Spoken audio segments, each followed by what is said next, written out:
হ্যাঁ, আপনার নাম বলুন। আজিম সর্দার। জোরে বলুন। আজিম সর্দার। বয়স কত?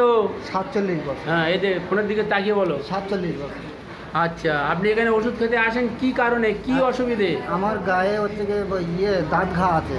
হ্যাঁ, আমার গায়ে দাঁত ঘা হয়েছে। আপনার গায়ে দাঁত ঘা আছে? হ্যাঁ। কোথায় কোথায় আছে? ও কোমরে আছে, আর হাঁটুর উপরে আছে, কোলভাগে আছে, এই সমস্ত জায়গায়। কোথাও দেখানো যাবে কি? হ্যাঁ হ্যাঁ, দেখান। হ্যাঁ হ্যাঁ, দেখি একটু।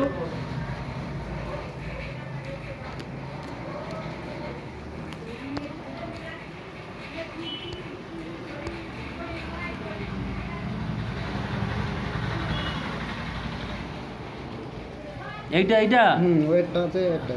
ওই আচ্ছা আচ্ছা, কই লুঙ্গিটা একটু একটু সরে এইটা। আচ্ছা আচ্ছা, আরও আছে ভিতরে। আচ্ছা ভিতরে। আচ্ছা, এখানে এখানে দেখিয়ে আপনার উপকার হয়েছে বলছেন তো? হ্যাঁ আচ্ছা আচ্ছা, এর আগে আপনি কোথাও কি ওষুধ খেয়েছিলেন হ্যাঁ, এর এই আগে- ব্যাপারে? হ্যাঁ, এর আগে আমি যা বলবেন জোরে বলবেন। ডিএনডিতে ওষুধ খেয়েছি 3 সপ্তাহ, মানে 3বার গেছি আমি ডিএনডিতে, মানে 25-26 দিনের করে ওষুধ দিত।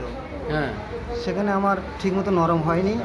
নরম হয়নি? না, এখানে। আচ্ছা, এখানে খেয়ে একটু উপকার হয়েছে? হ্যাঁ, এখানে খেয়ে আমার একটু উপকার হয়। হ্যাঁ, হ্যাঁ, তাহলে এখানে আপনার মনে ভরসা এসছে? ভরসা আছে। হ্যাঁ, আমার ভরসা আছে এখানে নরম হবে। আচ্ছা আচ্ছা, আপনি এসে এসে ওষুধ নিয়ে যাবেন। হ্যাঁ, ঠিক আছে। ঠিক আছে।